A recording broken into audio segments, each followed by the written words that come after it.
And now, Around the World, the Jack Benny program.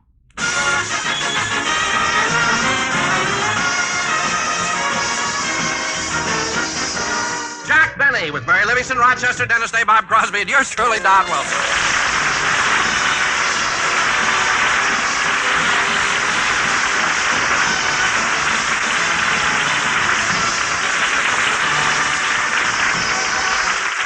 Ladies and gentlemen, this is Jack Benny's second week in New York, and right now we'd like to take you to Jack's room at the Waldorf Astoria Hotel. Unfortunately, he's not staying there. So we take you to his room at the Acme Plaza. East side, west side, all around the town.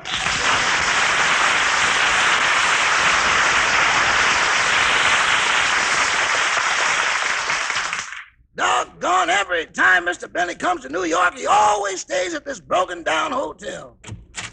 Good morning, Rochester. Oh, good morning, Mr. Benny.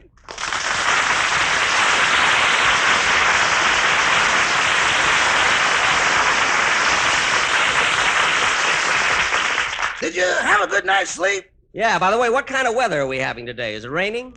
I don't think so. Oh, is it sunny out? I'm not sure. Maybe it's cloudy and drizzly. Could be. On the other hand, it might be clear and cold. Boss, if you'd only get a room with a window, we could stop playing 20 questions.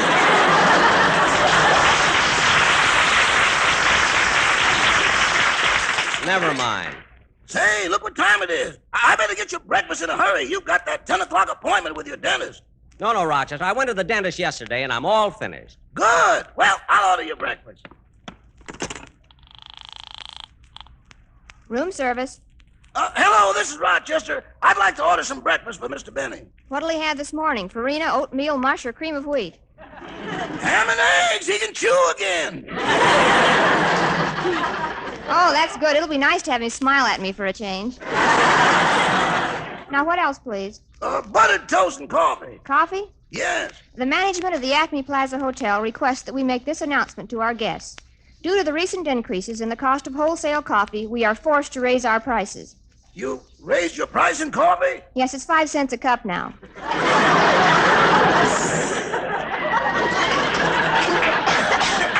Well, send it along. Your breakfast will be along soon, boss. Oh, thank you. By the way, boss, can I have tonight off? Some friends of mine are giving me a farewell party. No, Rochester, I have a lot of things for you to do. Can I have tomorrow night off? No. Well, how about Tuesday night? Yeah, Tuesday night sounds all right. Where are you going Tuesday? The same party. It'll still be rolling. I should have known. Well, Rochester... I'll get it. Oh, hello, Jack. Oh, hello, Don. Don, how are you? Don, turn yourself sideways and come in. I didn't expect you. I just thought I'd drop by. I have a little surprise for you. Surprise? Yeah, I was out with your sponsor last night, and he told me how happy he is with your radio and TV program. Oh, that's nice. And to show his appreciation, he's buying tickets for all of us to see a Broadway show tomorrow night. Which one? LSMFT and Sympathy. Oh, yeah. I hated to tell him that Deborah Carr wasn't Dorothy Collins. But tell me, Don, how are you enjoying... Oh, that's probably my breakfast. Come in. Here's your breakfast. Thanks. Here's the peppermint salt. Here's a whisk broom. A whisk broom? What's that for? Coming down the hall, I dropped your ham and eggs.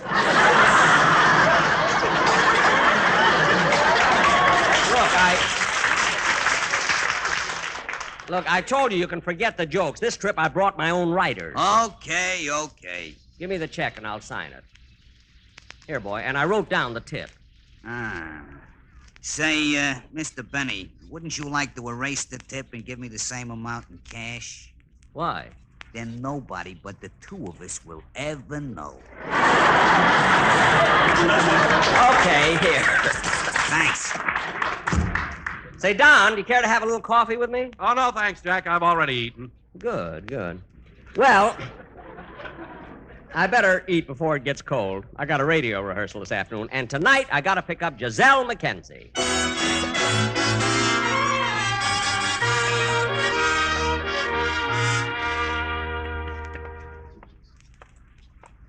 Gee, it's been a nice day. I like to walk along Broadway and look at all the signs. There are all the new pictures that have opened up. Beat the Devil with Humphrey Bogart. It Should Happen to You with Judy Holliday. Riot in Cell Block 11. Oh, yes, that's based on the life of Frank Remley. Gee, I thought the Hit Parade studio was right around here somewhere, but I don't see it. I better ask somebody where it is. Excuse me, mister. Huh? You talking to me? Yes. Hey, I know you. You're John L.C. Savoni.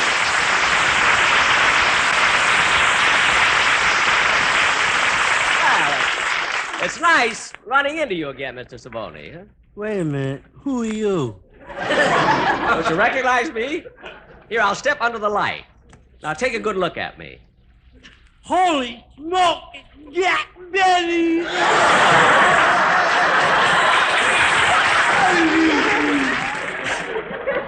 That's right.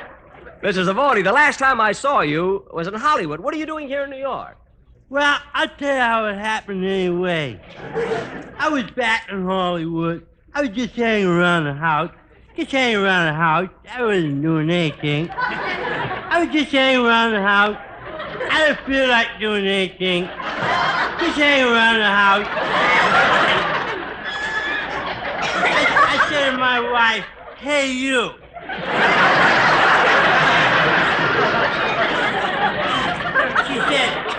She said, "Who?" I said, "You." She said, "Me?" I said, "Yeah." She said, "What?" I said, "Answer the phone." She said, "No." I said, "Answer the phone." She said, "No." I said, "Answer the phone." She said, "No." I said, "Answer the phone."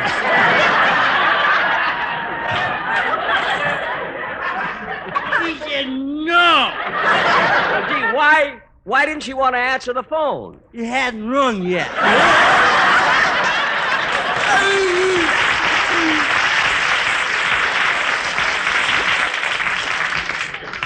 Oh, well, if the phone hadn't rung, why'd you want her to answer it? Well, she was just hanging around. She wasn't doing anything. Oh, I see. Well, then the phone rings, and it's a quiz program, and I answer all the questions correctly. You answer the questions correct. That's what did they ask you? Well, first they asked me my name. Yeah, naturally. They didn't stick me. I had it right here on my driver's license. Oh, well, what else?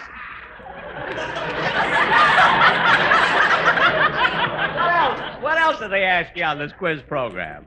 Well, they told me that they had asked the same jackpot questions of a lot of contestants. They asked me how many legs does a horse have? And I said 3, and I won.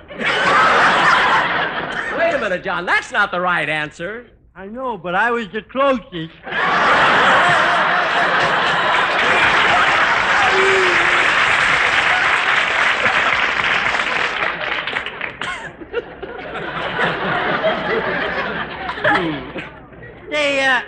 Then they announced on the radio that the winner of the 2-week vacation in Honolulu was John L.C. Savoni, and I said, "Holy smoke, that's me!"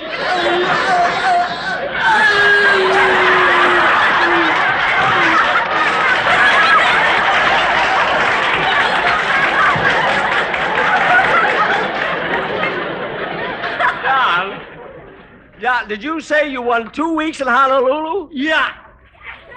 Then what are you doing here instead? Well, I asked him if I could come here because I want to try out with the New York Giants. But, John, you can't play baseball. With the Giants, that's an advantage.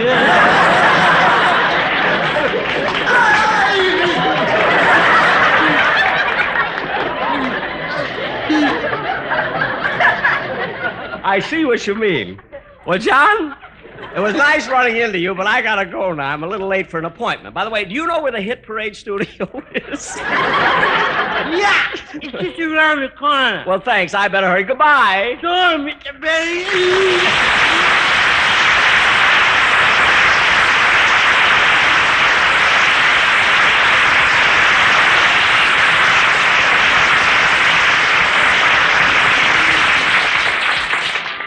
Gee, what a character. Someone told him that peroxide would keep his hair blonde, so he drank 3 bottles. Oh, here's the theater. There's the stage door. Now, let's see where, Hey, you, where do you think you're going? Oh, I didn't notice you, Dorman. I'm going in to see Miss Giselle McKenzie. Oh, yeah, she left word for you to go right in. Thank you. You'll find her on the stage over there. And please be quiet. She's about to rehearse her number. Okay.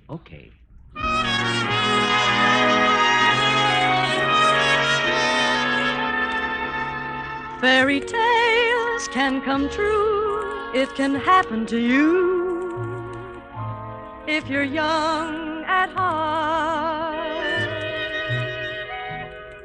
For it's hard, you will find, to be narrow of mind if you're young at heart. You can go to extremes with impossible schemes. You can laugh when your dreams fall apart at the seams, and life gets more exciting with each passing day, and love is either in your heart or on its way. Don't you know that it's worth every treasure on earth to be young at heart? For as rich as you are, it's much better by far to be young at heart. And if you should survive to 105, look at all you'll derive out of being alive. And here is the best part: you'll have a head start if you are among the very young at heart.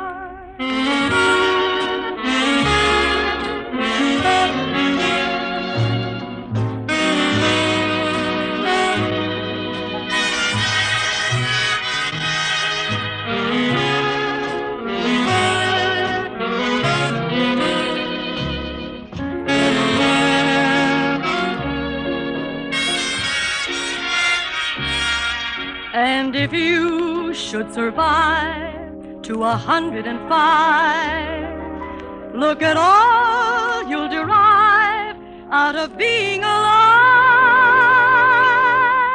And here is the best part: you'll have a head start if you are among the very young at heart.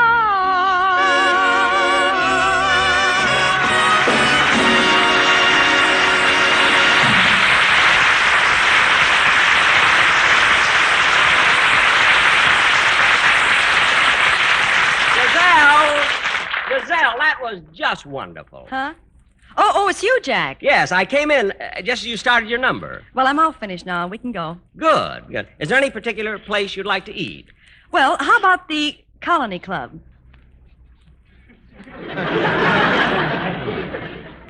Well, 21? oh, I don't know. How about El Morocco?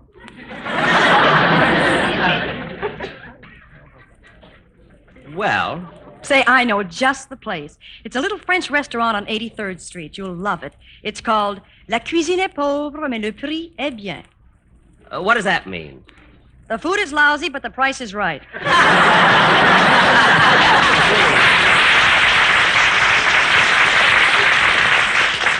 It sounds so nice in French.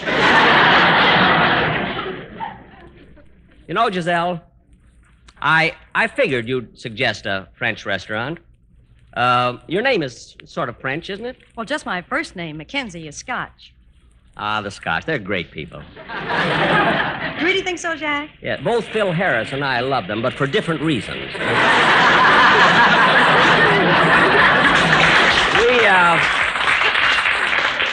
We turned this corner here, don't we? Oh, Jack, are we going to walk all the way? Well, Oh, come on, Jackie boy. Wouldn't it be fun with just the two of us in a cab?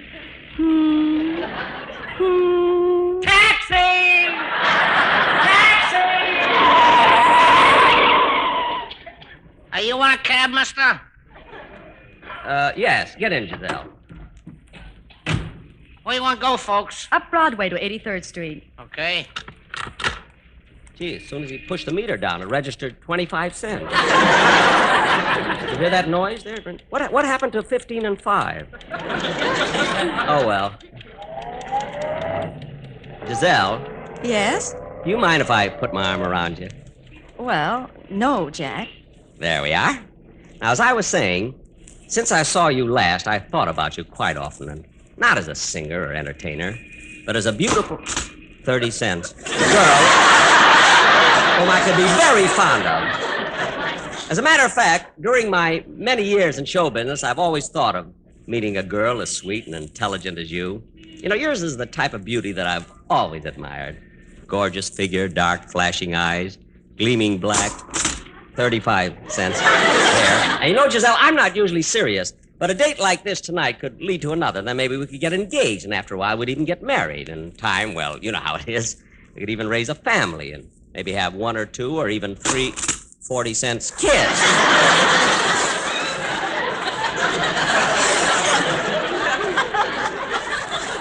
Or maybe, just like in the song, a boy for you and a girl for 45. Whoops, that was a quickie, wasn't it? Well, this is a ricochet romance if I ever saw one. Oh, Giselle, stop kidding. I'm serious about this. Hey, buddy, you back there. Ain't you Jack Benny? Yes, I am. You see, Giselle... I thought I recognized you when you got in. Thank you. You see, Giselle, I'm really fonder of you than Say, any... Mr. Benny, I got a brother lives in Los Angeles. Name's Crowley, Joe Crowley. You ever run into him there? Crowley? No, I don't think so. Anyway, Giselle, every man must settle down sometime when a man feels that romance has come into his life. Cracks his knuckles a lot. Funny you never hide him. Look, driver, there are nearly 2 million people in Los Angeles. I assure you I don't know everybody. But Joe wears glasses. Oh, I'm sorry, I didn't see him. Now, let's see, where was I? Romance had come into your life and Joe was wearing glasses. Oh, yeah. Now, Giselle, as I was saying, there comes a time when every man... Holy smoke, look at that meter. 60 cents now. Driver, stop the cab. Well, we ain't at 83rd Street. I don't care. Stop the cab. Your meter's too fast. Look, mister, you can't get in my cab and say I'm a crook. I don't... You think I'm some tourist that you can take me for a joyride and play me for a 65-cent sucker. Well, you can't do that. Stop the cab. Here's your money. Now, come on, let's go, Giselle. But, Jack, what about dinner? Don't worry. He stopped right in front of your apartment. You must have something in the refrigerator.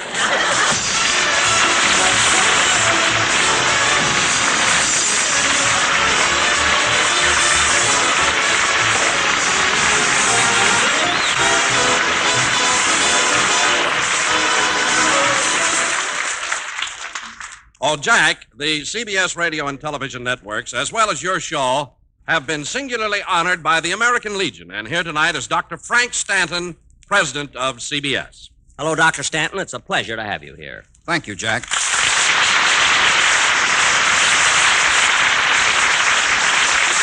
And also, Jack, I'd like you to meet Mr. James O'Neill, publisher of the American Legion's National Magazine. Hello, Jack. Well, it's good to see you, Mr. O'Neill. It's certainly nice to be here with Dr. Stanton and you, Jack. They say that when you put 2 Legionnaires together, it doesn't take long to get a convention going. So, Legionnaire Jack Benny of Post 264, Lake Forest, Illinois, we've got our own little convention underway with Dr. Frank Stanton as our guest of honor. That we have. Well, Dr. Stanton and Jack, the American Legion is privileged to present these Legion Awards. Dr. Stanton, The American Legion commends you and your radio and television divisions for maintaining a high level of clean entertainment.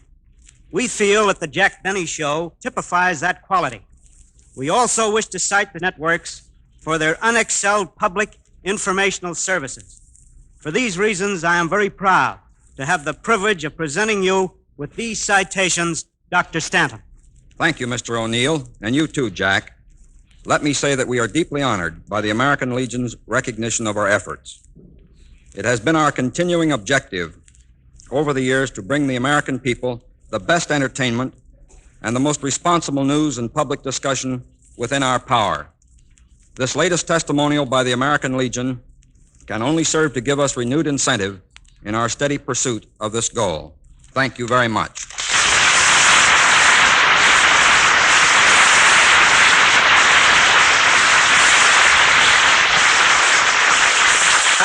Thank you, Dr. Stanton and Mr. O'Neill. And ladies and gentlemen, I'll be back in just a moment, but first... Hello? Yeah, this is Mabel.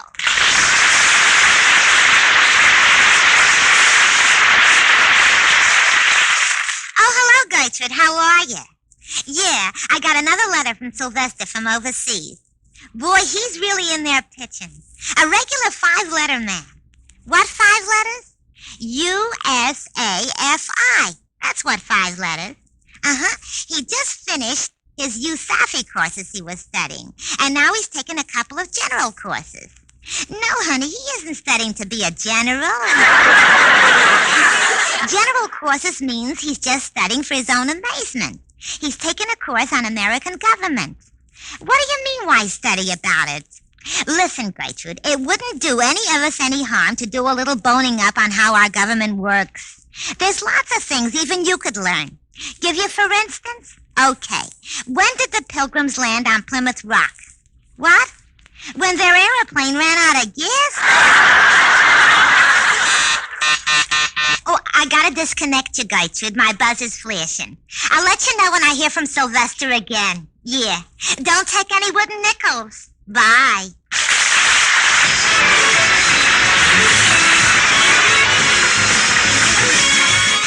Ladies and gentlemen, I want to thank Frank Fontaine for bringing us his character of John L.C. Savoni once more. Giselle, I want to tell you how happy I am that you could appear on my radio show tonight. Well, Jack, it was a pleasure. Tell me, are you going right back to Hollywood? Oh, no, I have a couple more things to do here in New York, and then I'm going to Washington, D.C. to say goodbye to an old friend. Who? My money. Good night, Giselle.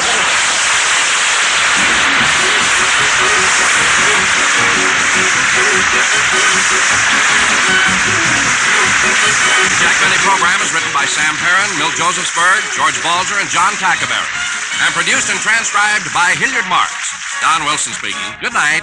This is the United States Armed Forces Radio Service.